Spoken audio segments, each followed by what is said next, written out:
Bueno, la unidad 4, programación elemental de autómatas. Ya vamos entrando en el núcleo fuerte de este módulo, en el cual hemos visto los principios básicos de la unidad 1 y 2, que los examinaremos el viernes. Hemos visto también cómo se conectan los autómatas. Hemos visto que hay que alimentarlos, hay que conectar una serie de entradas, hay que conectar las salidas de una forma muy típica. Por otra parte, muy genérica en casi todos los autómatas. Luego cada autómata tiene su sistema o su propio embornado, pero todos tienen un problema en común. Son circuitos simples en los cuales hay un común en las entradas interior, un común en las entradas exteriores, en fin, eso ya lo hemos hablado. A partir de ahora, en esta unidad 4, vamos a aprender los lenguajes de programación de autómatas más estándares que hay. En total, hay normalizados, hay 5 lenguajes. Es decir, 5 formas en las que se pueden programar los autómatas. Nosotros en esta unidad vamos a ver las 3 más básicas, basadas en la norma CI correspondiente. Antes de entrar en lo que es la programación propiamente del autómata, vamos a estudiar su entorno. Es decir, un autómata siempre trabaja con un idioma, que es un lenguaje, pero el lenguaje, como todo lenguaje, necesita una serie de objetos con los que trabajar. Serían los sustantivos del lenguaje, básicamente. Las cosas con las que trabajar. Y luego vamos a empezar viendo el entorno de programación. El entorno de programación se refiere a los objetos con los que trabaja. Las entradas, las salidas, los objetos de memoria, algunos objetos específicos que tienen los autómatas, que otros entornos a lo mejor no tienen, porque bueno, la programación de los autómatas es muy específica, como son los temporizadores y contadores, pero todos esos objetos, para que los pueda reconocer el sistema, necesitan una referencia, una dirección donde buscarlos, porque el autómata tiene un banco de memoria y todos los objetos con los que trabajan están en ese banco de memoria. Pero cuando nosotros queramos referir a alguno de esos objetos, tenemos que decirle, ese está en esa dirección, ese está en esa posición. Ese es lo que hablamos del direccionamiento. Hoy vamos a empezar con el direccionamiento de los objetos más inmediatos que tiene un autómata, los que vosotros ya habéis conocido porque habéis montado un cuadro, las entradas y las salidas, los objetos de entrada y de salida. El direccionamiento, cómo referenciarnos a ellos, cómo referirnos a ellos. Entonces, todos los autómatas tienen esto, tienen un direccionamiento específico. Yo voy a hablar del direccionamiento de un autómata que es con el que vosotros vais a trabajar en esta unidad. Es el autómata de telemecánica, el TS3721, o TS3722, con un módulo de entradas y salidas específico de que ya hablaremos también. En cualquier caso, haciendo caso a esto, vamos a ver que el direccionamiento en el TS3721 tiene un código, que es el que veis ahí abajo, donde pone objetos de módulos de entrada y salida. Con esas 5 partes, de algún modo, son 5 partes, dependiendo de la longitud del dato o la longitud del objeto a lo que nos refiramos. Son objetos normalmente que en formato binario al final, ¿vale? De un solo bit o de varios bits. En cualquier caso, los objetos tienen esta denominación. Un símbolo decía que es este tanto por ciento, que es un símbolo que obliga a la norma a ponerlo, que indica que lo que viene a continuación no es una instrucción, sino que es un objeto. Nosotros cuando estemos trabajando con lenguaje literal, tenemos que meter una instrucción, que son una serie de letras, ¿vale? Y luego un objeto. Entonces el objeto siempre va precedido del símbolo tanto por ciento. Es un objeto que necesita el compilador para identificar que lo que viene a continuación, te digo, es un objeto. Y si estamos hablando de entradas y salidas, la siguiente letra que viene son 2. O sea, una de estas 2, perdón. O la I para entradas, que viene de input, o la Q para salida. El hecho de poner una Q por salida es una anomalía, porque realmente, si estamos hablando en inglés, salida es output. Se habría que poner una O. pero para no confundirla con el 0 es por lo que se emplea la letra Q, que es parecido a la O, pero con el rabito, ¿vale? La Q mayúscula normalmente, por eso, por lo que se pone aquí la Q normalmente. Hay que decir que otros autómatas, por decirlo, los alemanes trabajan con otras letras, pues tienen su idioma propiamente, aunque al final se normaliza todo con estas dos letras. Es decir, que los de Siemens han trabajado siempre con la letra E para entradas y A para salidas. Pero ya lo veremos cuando veamos ese autómata, se traducen directamente la E con la I y la A con la Q. Bien, por lo tanto, si nos referimos a una entrada, pondremos I, a una entrada, a un pulsador, a un detector, a un final de carrera, de esos que habéis puesto en el cuadro. Y si nos referimos a una salida, tenemos que poner la Q. Los pilotos, hemos puesto en el cuadro, el contactor, los relés, en fin, más o menos son las salidas.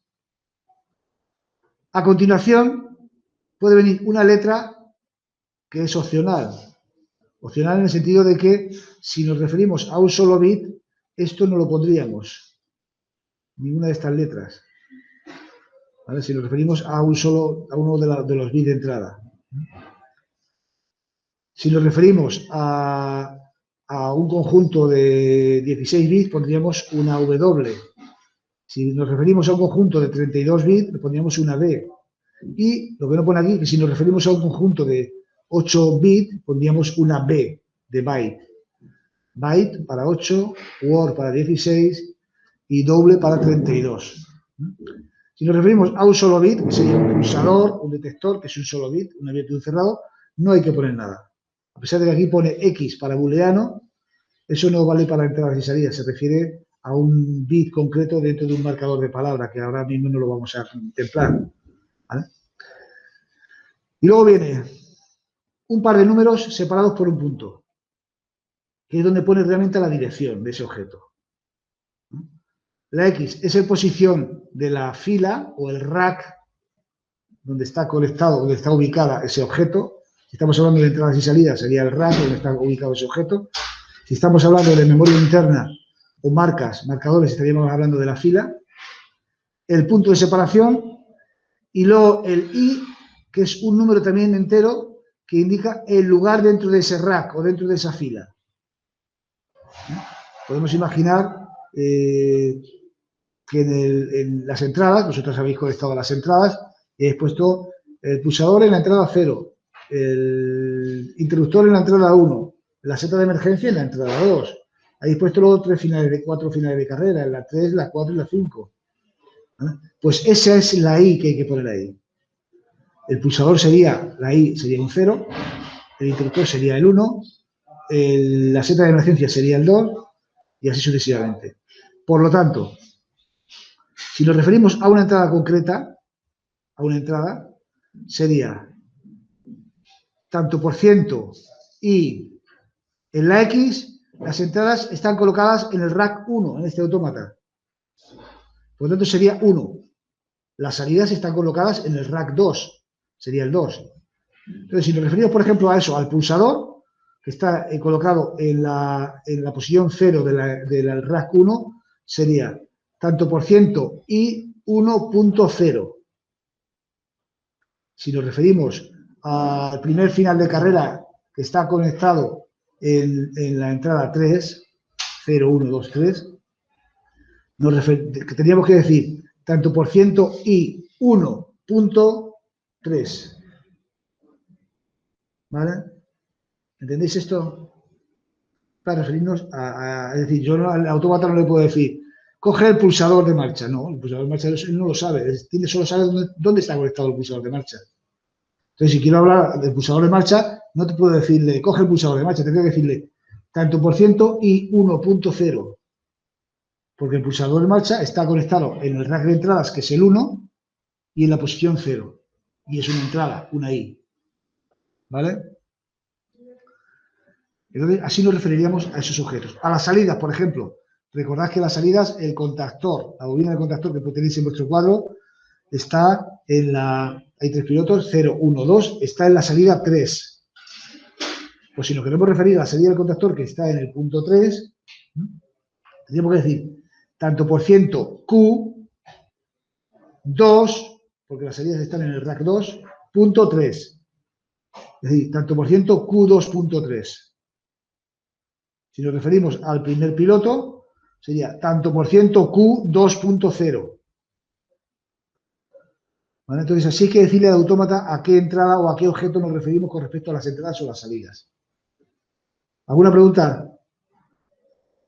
Bien. Seguimos. Aspectos relevantes respecto a las entradas. Sobre todo, esto solo con las entradas. Con las entradas tipo bit. Es algo que se va a prestar a mucha confusión. Sobre todo cuando vayáis a hacer programas y demás, os vais a equivocar mucho con esto. Lo digo de antemano y habrá que repetirlo muchas veces. Normalmente a las entradas, la mayor parte de las entradas que habéis conectado vosotros en el autómata son contactos normalmente abiertos. Es decir, que el reposo están abiertos. Os habéis dado cuenta cuando lo hemos probado que cuando el pilotito que lucía en las entradas, cuando yo lo accionaba, se encendía. Salvo uno, que era la seta de emergencia. La seta de emergencia es un contacto normalmente cerrado, es decir, que el reposo está cerrado. Cuando lo enchufábamos y tal, estaba encendido el pilotito de esa entrada y cuando pulsábamos se apagaba. El autómata eso no lo sabe. No sabe lo que es contacto abierto y contacto cerrado. Simplemente sabe si la entrada está activada o está desactivada. Entonces, ahí se presta una confusión cuando nosotros vayamos a programar. Porque no es lo mismo que una entrada en reposo, es decir, sin activar, esté en nivel bajo, que una entrada que sin activar esté en nivel alto. ¿Vale? Porque esa entrada que está a nivel alto es como si estuviera siempre pulsada. Es como decir, bueno, pues el cero de accionamiento, que es no tocarla, corresponde al cero de la entrada. ¿Vale? Pero es que en el otro, el cero de accionamiento que corresponde a no tocarla, corresponde con el 1 de la entrada. Entonces, eso a la hora de programar se presta a veces a confusiones. Entonces, esta frase tenéis que grabarla a fuego cuando vayáis a hacer un programa. Y es que si a una entrada del autómata conectamos un contacto normalmente abierto, la señal que se aplica al autómata es un 0 en estado de reposo y un 1 en estado activado. Si a una entrada del autómata conectamos un contacto normalmente cerrado, la señal que se aplica al autómata será un 1 en estado de reposo y un 0 en estado activado. Y el autómata no lo reconoce. Y la cuestión está aquí, en esta última. Cuando estemos en este supuesto, a la hora de programar procederemos del siguiente modo. Realizaremos el programa como si todas las entradas estuvieran normalmente abiertas, sin fijarnos en eso. Nosotros tenemos un programa de marcha paro, pues el paro le programamos cerrado, la marcha le programamos abierta y tal, ¿vale? Igual. Y segundo, al finalizar el programa nos fijaremos en las entradas que tienen contacto normalmente cerrado. Y en ese caso, solo en ese caso, en las entradas que normalmente son cerradas, en nuestro programa invertiremos lo que hemos programado de dichas entradas. Las ponemos al revés. ¿Vale? Nosotros cuando vayamos a hacer nuestros primeros programas, vamos a ver si se ve una pizarra.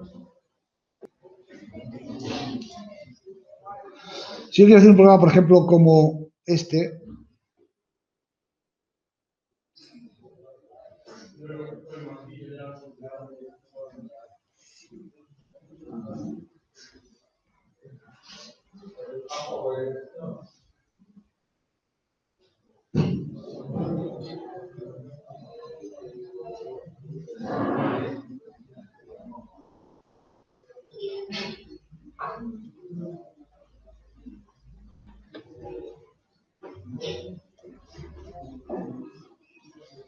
bueno, no me ha salido muy bien, pero ahí está. Bueno, S0, S1, Q, las salidas.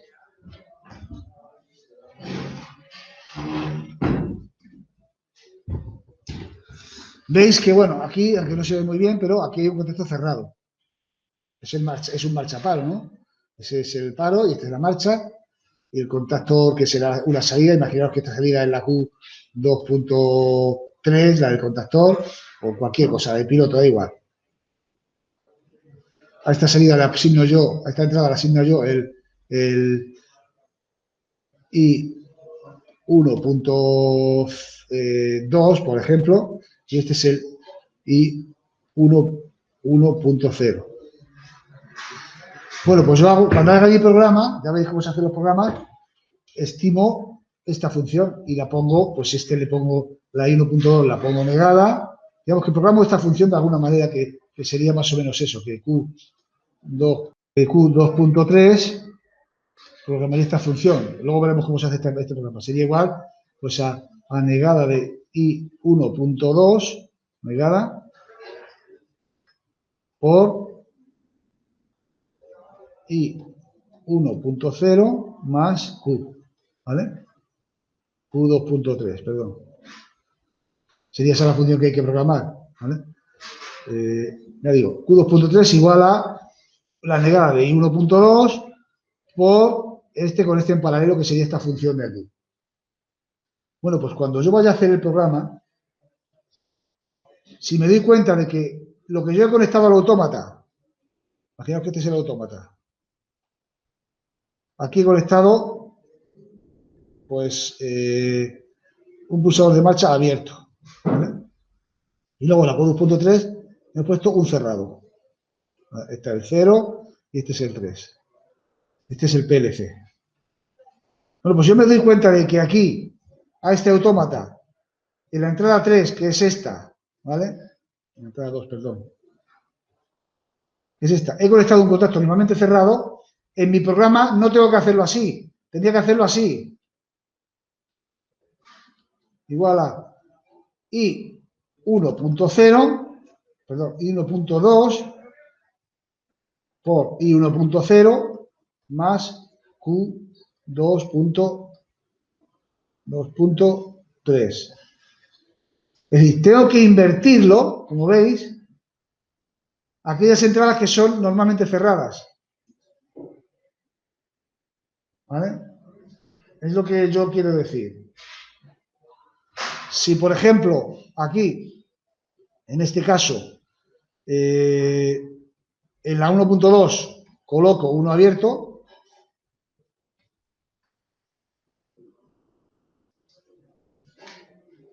si en la 1.2 justamente coloco el abierto y aquí coloco el cerrado, entonces esto no tendría que programarlo así. La que tendría que invertir sería esta. ¿Vale? Y entonces la función sería Q2.3 igual a negada de I1.0, esta no la invierto, es decir, la pongo tal cual la programo, si es cerrada y por eso la pongo negada, y aquí I1.0, que es la que está conectada a una cerrada, la pondría negada, más Q2.3. Es decir, el programa original, tal y como se deduce del circuito, sería este. Si todas fueran abiertas, yo tendría que programar esto así. Porque, de algún modo, aquí hay un cerrado, pues le pongo el complemento de 1.2. Este es un abierto, lo pongo abierto, como hemos hecho cuando en la unidad 2 queríamos representar un circuito con una función. ¿Vale? Imaginaos que, para más claridad, imaginaos que esto es A, esto es B y esto es la salida, S. ¿Vale? Pues es lo mismo, ¿vale? Sería, la función de esa sería, la salida es igual a negada de A, porque está cerrado, por B más S, ¿vale? Sería esa la función. Pero yo te digo, si el que conectamos como A es normalmente cerrado, hay que invertirlo y sería así. S igual a más, por B más S. Si el que conectamos en el cerrado, el cerrado, el que conectamos en B es cerrado, habría que programarla así. A negada, B negada más S. A eso es a lo que me refiero. Cuando hay un contacto que es normalmente cerrado conectado a una entrada, en el programa hay que invertirlo. No es que haya que programar la cerrada abierta, sino al revés de cómo sería. ¿Cómo sería? Sería, si es así, ¿vale? Bueno, pues eso sería si todo fuera abierto, porque el esquema es este, hay un cerrado y aquí dos abiertos en paralelo, sería este. Si el que conectamos a la entrada A es normalmente cerrado, invertimos lo que pongo aquí como A. Si el de complemento lo ponemos sin complemento. Si el que conectamos un cerrado no es en el A, sino en el B, pues el que invertimos es el otro. En cualquier caso, es lo que expreso en esta frase. Seguro que va a haber que incidir más sobre ello cuando hagamos los programas, porque voy a equivocar, el programa abierto, el programa cerrado, y tenía que el programa abierto, o el programa abierto y tenía que el programa cerrado. Eso es lo que nos tenemos que fijar. Para no hacernos un lío, no hay que pensar que sería si yo no lo puse, entonces está activado, si lo puse deja de activar. No hay que pensar. Lo programáis todo como si fueran contactos normalmente abiertos, es decir, como me indique la función o el programa que yo ya he diseñado. Yo he diseñado para que esto aparezca aquí negado, esto aparezca sin negar y tal. Y luego me fijo, es que resulta que esta entrada y esta entrada son normalmente cerradas. Pues entonces eso, donde esté el programa, en todas las partes donde esté esa entrada en el programa, lo pongo al revés de como lo he programado yo. ¿Vale? Eso es importante que lo tengáis en cuenta y que lo sigáis teniendo en cuenta. Si la entrada es normalmente cerrada, hay que programarlo al revés. Bien, resulta que un programa tiene otras cosas, otros objetos. Aparte de las entradas y las salidas, tiene otros objetos. Y los objetos que tiene inmediatamente más genéricos y que vamos a estudiar ahora es la memoria interna. Es como una especie de cuaderno donde el autómata va escribiendo los datos que quiera escribir, o que nosotros digamos que quiere escribir. Esa memoria interna está normalmente estructurada en forma de matriz, normalmente. ¿Qué es una matriz? Pues un objeto, normalmente una matriz es un objeto matemático, pero un objeto general que tiene filas y columnas. ¿Vale? Eso es una matriz. Pues las memorias de los ordenadores, en los autómatas, en todos los sistemas informáticos, están estructurados de forma de matriz. Por tanto, para localizar una cosa dentro de esa matriz, hay que decirla cuál es la fila y cuál es la columna. ¿Vale? Bueno, pues esa memoria interna en los autómatas se denomina zona de marcas o marcadores. Y son células de un bit. Cada marca es una especie de biestable, de báscula, que puede estar a 0 o puede estar a 1. ¿Vale? Y es un bit. Le digo que están estructurados en forma de filas y columnas. Entonces, esos objetos se programan igual que las salidas o las entradas. ¿Vale? Directamente, las salidas se pueden leer y escribir. Las entradas solo se pueden leer, no se puede escribir en las entradas, porque las entradas son las cosas que suceden, ¿no? Si está cerrado, si está abierto, está cerrado, está abierto. Yo no puedo activar o desactivar una entrada. Puedo activar o desactivar una salida y leer cómo está esa salida. Bueno, pues los marcadores, en este caso, son parecidos a las salidas. También se pueden leer y escribir. Lo que pasa es que no ofrecen acceso de la salida. Yo no puedo conectar un objeto, una electroválvula, un piloto o una bobina de un contactor a un marcador. Tengo que conectarlo a una salida. Marcadores, por lo tanto, son datos internos que se pueden escribir y se pueden leer. Por lo tanto, se programan de la misma forma que las salidas. Entonces, nosotros en nuestros programas, sobre todo los primeros programas que vamos a programar directamente circuitos, ¿no? Las salidas las consideramos como si fueran bobinas de contactores o relés y los marcadores exactamente igual. ¿Vale? Lo que pasa es que las salidas, como me dan acceso a objetos externos, pues van a ser, pues eso, salidas que pueden activar una electroválvula, un contactor, tal. Y los marcadores son internos. Entonces los marcadores los vamos a considerar como si fueran relés auxiliares. ¿Vale? En nuestros programas, esa marca de concreto se va a considerar como si fuera una especie de relé auxiliar. Por lo tanto, cada marca, si nosotros los abstraemos y concebimos que lo que vamos a hacer con los autómatas, lo primero que vamos a hacer con los autómatas va a ser programar circuitos, ¿eh? Las marcas, cada marca va a ser un relé auxiliar que va a estar a nuestra disposición para programarlo. Y cada salida podríamos decir o pensar que va a ser un contactor, por diferenciar una cosa de otra. Ya estamos viendo en sistemas eléctricos, neumáticos y hidráulicos que los contactores finalmente lo que activan son las cargas, los motores y demás, para poner en marcha un motor, hacer emisiones de sentido de giro, etc. Bueno, pues para nosotros nos vamos a imaginar que las salidas son eso, los contactores, aunque luego esté conectado a una electroválvula o a un piloto y tal. Y los marcadores son relés auxiliares. ¿No? Relés auxiliares son también relés con su bobina y todo, y sus contactos, pero que no activan cargas externas, cargas de potencia. Por lo tanto, eso pone ahí entre comillas relés auxiliares, es como nosotros vamos a considerar en nuestras programaciones y en nuestros circuitos que programaremos los marcadores como relés auxiliares. ¿Cómo se referencian esos bits de memoria interna, esos marcadores o lo que sea? Pues de una forma muy parecida a como hemos hecho con las entradas y las salidas, ¿vale? Aunque lo ponga aquí de una forma algo diferenciada, pero en realidad es idéntica. Por ejemplo, el símbolo tanto por ciento, porque es un objeto. La letra a la que nos referimos, si es un marcador normal y corriente, la M, ¿vale? Y luego tiene dos posibilidades más, que sea una constante, un valor constante, yo quiero escribir un 1 o un 0, pues sería con la K, ¿vale? O un dato numérico, porque aquí luego depende de la longitud, o un bit de sistema. Los autómatas, algunos de ellos, tienen bit de sistema para determinadas aplicaciones, ¿vale? Por ejemplo, hay autómatas que tienen bit de sistema para iniciar un ciclo. Bit que se pone, que aporta un 1 cada vez que hacemos run, cada vez que arrancamos un programa, por ejemplo. Otros tienen bits de sistemas que están constantemente abriéndose y cerrándose para utilizarlo como generador de impulsos. Tienen bits de sistemas para marcar cuando ha habido un error de una clase o de otra, que ha fallado una entrada, que ha fallado una salida. En fin, son bits de sistema que nosotros, sobre los que nosotros no podemos escribir, sino que se nos dan datos del sistema. Nosotros no, en principio no los vamos a usar, pero que sepáis que están ahí. Entonces, lo que sí vamos a usar son los marcadores. Entonces sería tanto por ciento M. Y luego, esta letra igual que lo que os he dicho antes. Depende de la longitud del dato. Si es byte, word, doble palabra o flotante, como flotante. Doble palabra y flotante son para dar datos numéricos largos.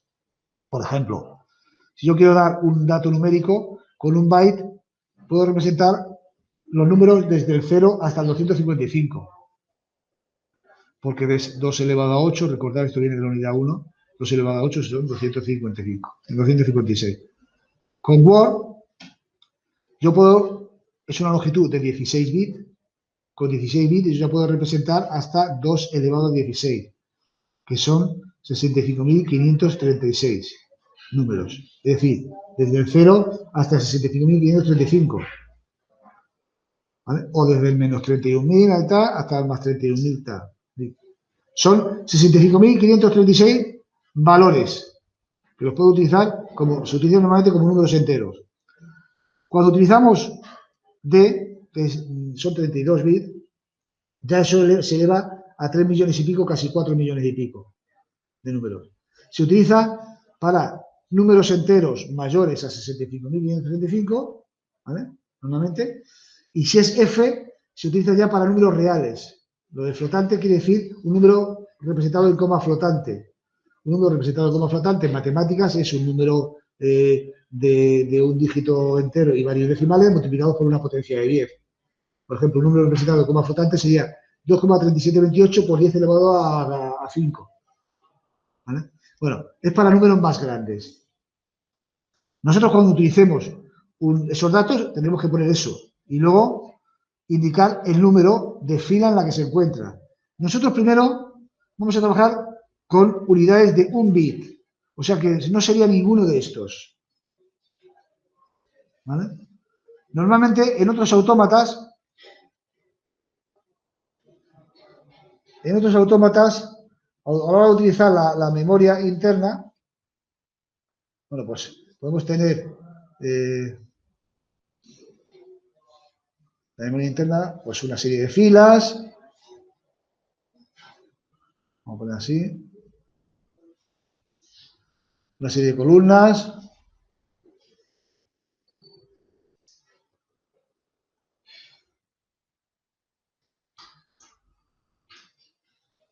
Bueno, vamos a hacer un poquito de aquella manera. Aquí tenemos, por ejemplo, la fila 0, la 1, la 2, la 20, la 40, en fin, la que sea, ¿vale?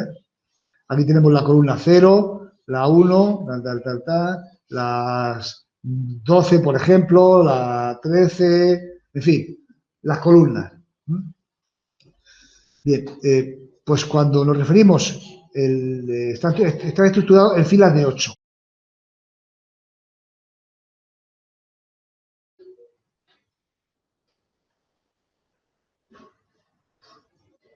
Tres, 4, 5, 6, 7. Tenemos esto así. Sería 4, 5, 6 y 7. Columna desde la 0 a la 7. Bueno, pues son 8 espacios. Es un bite esto. ¿Vale? Pues entonces cuando direccionemos esto, la I es el número de fila. ¿Vale? Entonces si nos referimos a la fila 1, estamos cogiendo estos 8. 1.0 a 1.7. Si nos queremos referir a uno de entre medias, solamente a un bit, por ejemplo a este, aquí habría que poner, que no lo pone, para referirnos a ese, habría que poner tanto por ciento mx, porque x es lo que habíamos visto en la diapositiva anterior, que era para un dato booleano, x 1.3. Si nos queremos referir a este, habría que decir tanto por ciento mx 2.5 en este autómata. En otro autómata no hace falta poner la x. ¿No? ¿Por qué aquí hay que poner la X? Porque es que este autómata ofrece otra ventaja, y es que, aparte de esta matriz, ofrece una columna aparte solo para bit, marcadores de bit. ¿Vale? Entonces, cuando tiene hasta 255 marcadores de bit, si gastamos esos 255 marcadores de bit, es cuando nos podemos referir a alguno de estos también. Y entonces, para referirnos a los marcadores de bit, que vendrá ahora, ¿vale? ¿Veis ahí? Si nos queremos referir a los marcadores de bit, que serían estos de aquí, pues sencillamente, es decir, tanto por ciento M0, tanto por ciento M1, tanto por ciento M2, hasta tanto por ciento M255. En este autómata. Y solo en este autómata, ¿vale? Porque los de Siemens, por ejemplo, esto no lo tiene. Los de Siemens utilizan para los bits la misma zona que la memoria interna general. Así, el direccionamiento, cuando nos queramos referir a estos marcadores, a esta memoria interna, nos podemos referir a un conjunto, como veis aquí, de bit, byte, word, d o f, ¿vale? O lo podemos referir a un solo bit. Observad aquí cómo tenemos la zona de memoria general, que está puesta en filas aquí de 16 realmente, 8 y 8, y el direccionamiento es este. De la primera fila, el primer bit, que es el de menos peso, el de la derecha, se direcciona con tanto por ciento MB0, el otro MB1, el otro MB2, MB3, MB4, MB5. Cada uno de estos tiene 8 bits. Si yo quiero coger 16 de esta fila, diría MW0 y cojo el MB0 y el MB1. ¿Vale? MW1 sería esta otra fila, MW2, así sucesivamente. ¿Vale? Si yo quiero coger doble palabra o flotante, que es lo mismo, el 0 sería estas dos filas de aquí, y así sucesivamente. El 1 sería estas dos, el 2 sería estas dos, y así. Si yo quiero coger un solo bit, que serán los programas que nosotros hagamos, por lo menos en esta unidad de trabajo, trabajaremos con marcadores de un solo bit, cogeremos estos. Estos solamente de aquí. ¿Vale? Y así nos referiremos al marcador 0, al 1, al 2, al 3, al 4, etc. Cuando trabajemos con otros autómatas, esto no lo tienen y nos tenemos que ir a decir el marcador M0.0. Si nos queremos referir, por ejemplo, al M0.0, que sería este. O el M1.2. O el M20.6. ¿Vale? Como el autómata TSX3721 tiene marcadores de bit específicos, pues utilizaremos estos. Ninguno de nuestros programas va a utilizar más de 256 relés. Entonces, pues nos moveremos con estos marcadores de aquí. Como queramos utilizar un dato interno. ¿Vale? Normalmente, si necesitásemos más, nos iríamos a lo que indica este último párrafo de aquí, a cogerlo de algún marcador de palabra. ¿Vale? Diríamos MW10.4, nos referimos al bit número 4 de la palabra MW10, que sería, bueno, pues un poquito más abajo de lo que estaría esta. Así pues, el resumen de los objetos que tiene nuestro lenguaje. Hay 5 zonas para objetos de lenguaje. La de memoria, la de entradas, la de salidas, son las 3 que nosotros vamos a utilizar siempre, tanto por ciento.m, tanto por ciento.i o tanto por ciento.q. Y luego estas 2, constante y sistema. Nosotros no vamos a programar con esto. Nosotros, para entender los lenguajes de programación, con trabajar con estos 3 primeros objetos va a ser suficiente. Y luego, dentro de cada zona hay diferentes objetos. De longitud bit, de longitud palabra, que son 16 bits, o word, de longitud byte, que son 8 bits, doble palabra y como flotante. En fin, es un resumen de lo que os he explicado hasta ahora. Todo esto. Yo continúo. Si hay alguna duda o tal, me interrumpís en cualquier momento. Es importante que entendáis esto, ¿eh? Si no, no me abandonéis. Quiero decir que prestadme atención, porque si hay algo que no entendéis ahora, luego va a ser más complicado. Pues si hay alguna duda en estos momentos, lo decís. Hasta ahora solo nos hemos referido a los objetos sobre los que vamos a trabajar. Hay otros objetos que tienen los autómatas, porque los autómatas primero se concibieron para sustituir a los sistemas cableados, a los circuitos. Se hacían circuitos de automatismo, pues ya digo, con relés, contactores, temporizadores, contadores, tal y cual. Y a medida que iban creciendo esos circuitos, los sistemas se hacían más lentos, menos fiables, fallaban mucho y sobre todo más caros, más voluminosos, mayor calor, mayor consumo. ¿Vale? Llegó un momento en que eran demasiados para hacerlos cableados, para seguirlo y para mantenerlo. Entonces, allá por los años 80, principios de los 80, por ahí, quizá en otros países un poquito antes, se empezaron a desarrollar lo que llamaban autómatas programables, cuya funcionalidad era un sistema informático. Entonces los ordenadores tampoco estaban tan desarrollados, entonces desarrollaron un pequeño sistema informático para que pudieran programarse esos circuitos, esos sistemas. Veían que, bueno, que de esos sistemas al final lo que les interesaban eran las entradas, pulsadores, interruptores, detectores, y las salidas, activar aquella cinta transportadora, activar ese cilindro, activar aquel elemento, activar el otro. Y luego, entre medias, había muchos objetos intermedios, un montón de relés auxiliares, un montón de temporizadores y tal. Entonces dice, bueno, pues vamos a diseñar un sistema que pueda programar esos circuitos, que yo lo conecte las entradas, las salidas y que pueda programar esos circuitos. Y de hecho, los primeros lenguajes de programación que se implementaron iban mucho a programar circuitos, tanto circuitos con relés y contactores de contactos como circuitos con básculas. Iban mucho en ese sentido. Entonces dice, bueno, como vamos a programar circuitos y podemos utilizar esto como relés, vamos a meterle también otros objetos que son usuales, como son los temporizadores y los contadores. ¿Vale? Entonces los autómatas también tienen eso. También tienen temporizadores y también tienen contadores. Se le metieron luego más objetos, como comparadores, en fin, otra serie de conversores, otra serie de objetos más, pero en principio lo más inmediato era meterles temporizadores y contadores, que era lo que tenían los circuitos en aquel momento. Bueno, pues es otro de los datos que tienen los autómatas. El número de temporizadores que se pueden programar y el número de contadores que se pueden programar.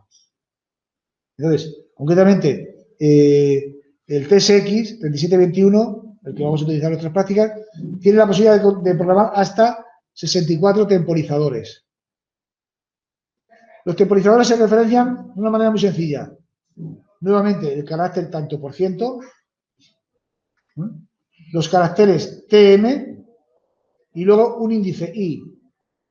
Un índice I que dice el número de temporizadores a que nos estamos refiriendo. Nos podemos referir desde el 0 hasta el 63. Tiene 64 y siempre empieza el contagio en 0, pues entonces sería desde el 0 hasta el 63. Y yo puedo programar y utilizar el temporizador TM0, el TM1, TM2, TM3, TM4, hasta 63. Y cuando quiera referirme a esos, también tienen su dirección, me referiré tanto por ciento TM0, tanto por ciento TM1, tanto por ciento TM2, TM3, etc. Ese es el direccionamiento de los temporizadores. ¿Conforme? Y tiene también contadores. En este caso, tiene 32 contadores. Daros cuenta que son potencias de 2, no es caprichoso, es que, bueno, esa es la estructura que tiene. Que se referencian de la siguiente forma. Tanto por ciento C de contador y luego un número. Ahí aparece la I, pues es un número, un índice. Cuando pongo una I es un índice. ¿Qué número? Pues como son 32 y empiezan en el 0, pues yo puedo programar desde el contador 0 hasta el 31.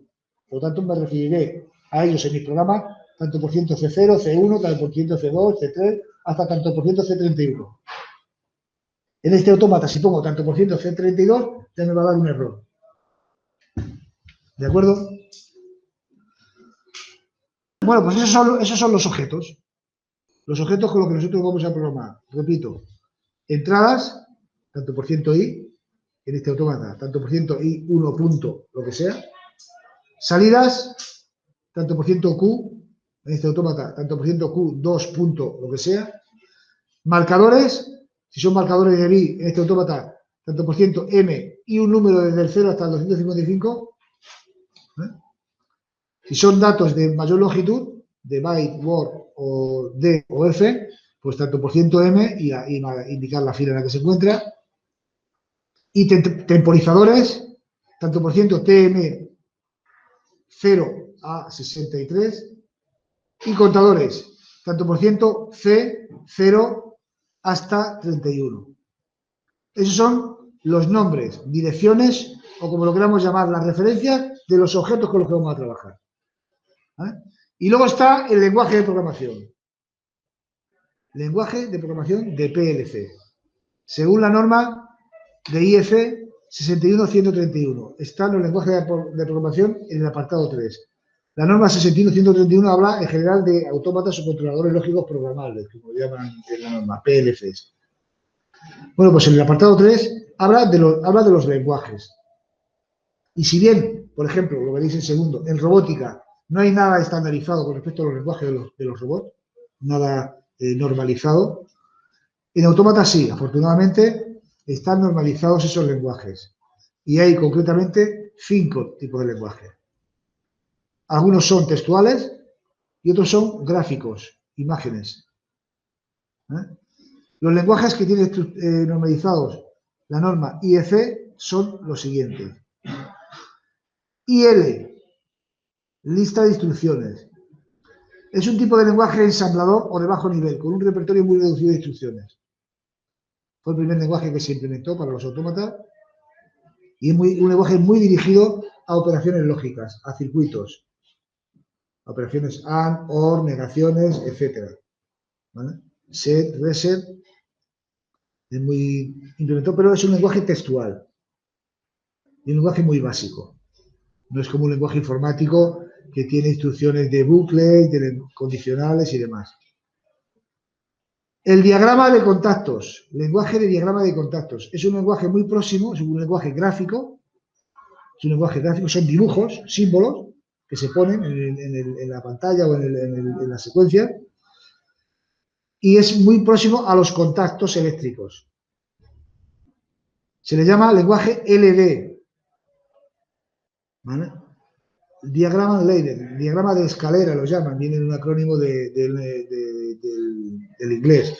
En nuestro caso, identificar el lenguaje LD con el lenguaje de contactos, semejante a los esquemas que nosotros estamos haciendo en SEN, pero con la simbología americana.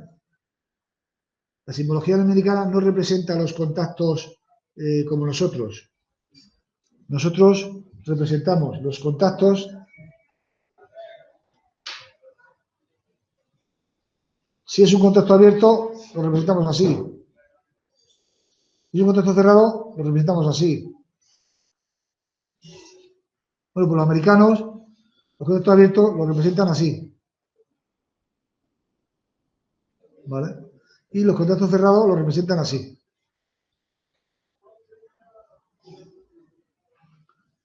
Entonces, el lenguaje LD, el lenguaje de contacto, normalmente utilizará esto. Nosotros, las bobinas de los contactores y los relés, los inventamos así. Los americanos, la bobina de los contactores los representan así.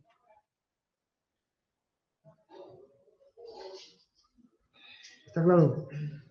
Entonces, en el lenguaje de escalera, en el lenguaje de contacto, el contacto abierto va a ser este, el contacto cerrado va a ser este, y como al principio se programaba en un display con caracteres, en el lenguaje de esto, el relé va a ser simplemente un paréntesis, ¿vale? Puesto en horizontal, así. Esto va a ser una bobina, esto va a ser un contacto abierto y esto va a ser un contacto cerrado. Esa es la forma de representar los contactos en la norma americana. Y es la forma de representar los contactos en el lenguaje este que os he dicho yo aquí, en el lenguaje LD.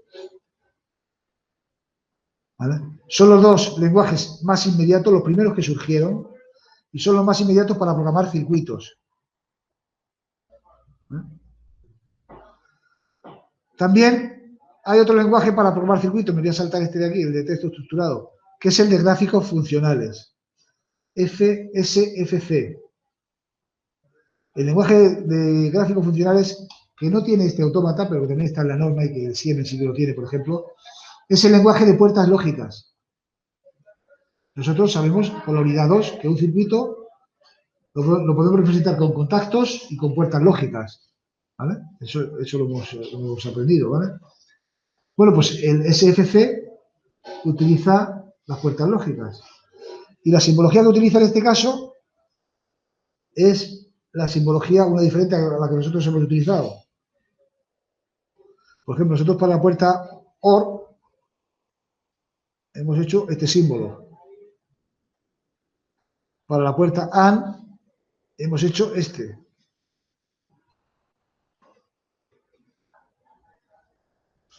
Y para la puerta NOT, bueno, para la puerta NOT hemos hecho este, pero en realidad lo importante era el circulito. ¿Vale?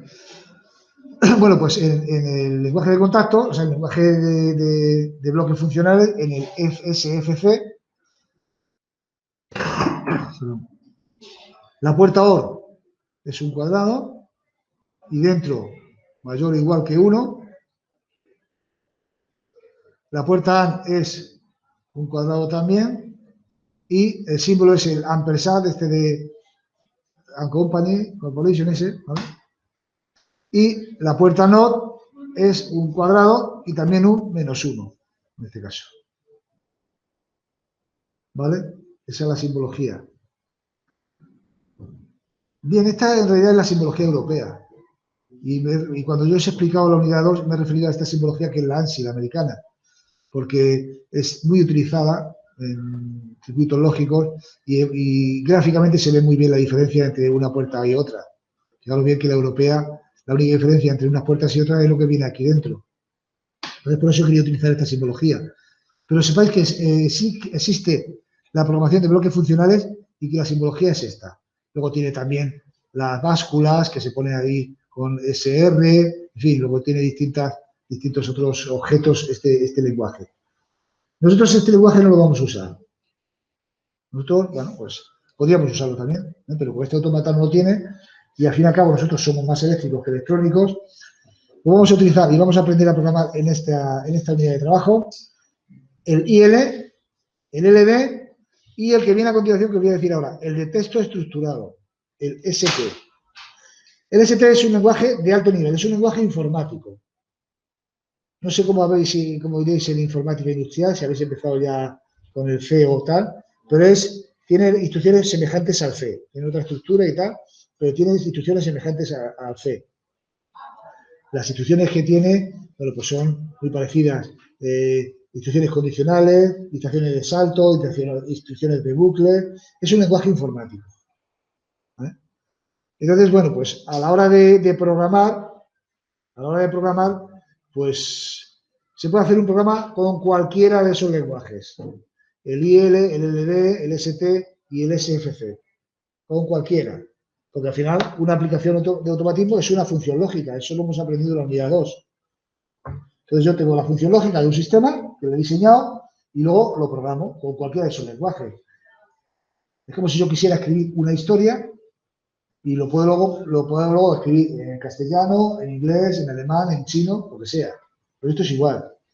Yo diseño un sistema y luego lo puedo programar en cualquiera de esos lenguajes, con la misma funcionalidad. Normalmente el más potente de todos, cuando me refiero a potencia, con el que se puede hacer cualquier cosa, es el más bajo, el de más bajo nivel. En este caso, el IL. Igual que en un ordenador, yo puedo programar en C, en Pascal, en Java Plus, en fin, un montón de lenguajes que están saliendo y tal. Pero también puedo programar el lenguaje máquina, el lenguaje ensamblador. El más potente de todos es el lenguaje ensamblador. Pero cuanto más potente sea el programa, más difícil es de programar. Cuanto más bajo sea el nivel de programa, es mucho más complicado. Por lo tanto, normalmente nadie programa en lenguaje ensamblador. Programa en un lenguaje de otro nivel. ¿Vale? Nosotros de esta forma vamos a aprender a programar en 3, en esta unidad. En IL, en LD y en texto estructurado. En SFC nos podemos imaginar que es muy parecido al de contactos, nada más que utilizando puertas. ¿De acuerdo? ¿Quién programa en uno y quién programa en otro? Bueno, pues puedo decir, por ejemplo, que los eléctricos tiran más al lenguaje LD, al lenguaje de contactos. Los electrónicos tiran más al lenguaje SFC, al lenguaje de puertas lógicas y demás. Y los informáticos tiran más al lenguaje estructurado. Es un poco depende del profesional que lo vaya a manejar y demás. Normalmente, como hay mucho informático programando esto, hay muchos programas que están en lenguaje estructurado.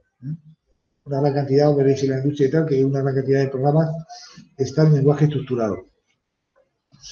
Y por último, está el lenguaje de diagrama de bloques de función.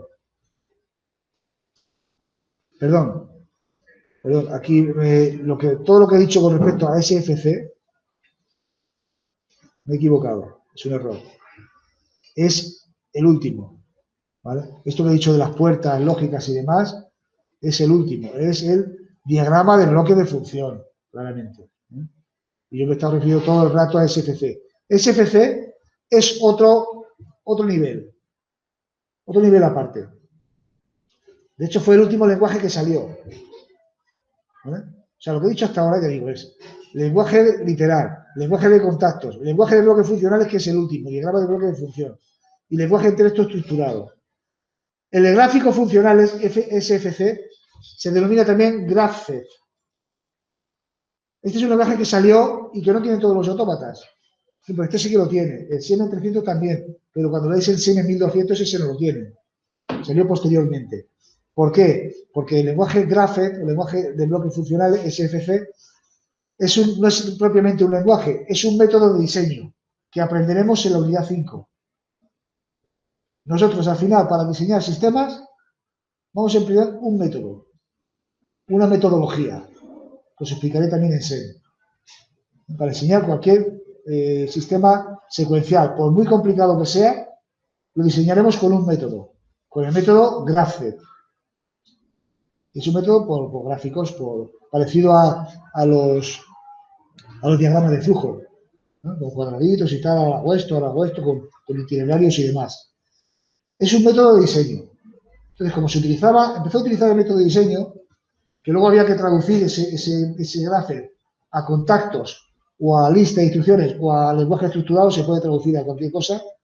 Es como un circuito, pero la pasa que no es un circuito. Dijeron, bueno, pues, ¿por qué no implementamos un lenguaje gráfico parecido al de contactos o al de bloques funcionales que dibuje un GraphZ? Y así ya nos ahorramos la fase de traducir el gráfico a un lenguaje. Porque antes de esto, ¿cómo hacíamos? Nosotros, un sistema automático de determinada complejidad, lo diseñábamos en GraphZ, hacíamos el gráfico y luego, bueno, hay que traducirlo a contactos, hay que traducirlo al lenguaje literal, hay que traducirlo al lenguaje estructurado, a bloques funcionales. Se puede traducir a cualquiera de los otros, un GraphZ. Y dijeron, bueno, pues entonces, para hacer esto más eficiente, en lugar de tener que traducir el GraphZ, vamos a crear un lenguaje. Un lenguaje que en lugar de poner un contacto aquí, un lenguaje contacto allá, se pongan los objetos del GraphZ. Ya veremos cuáles objetos son esos cuando los diseñemos, ¿vale?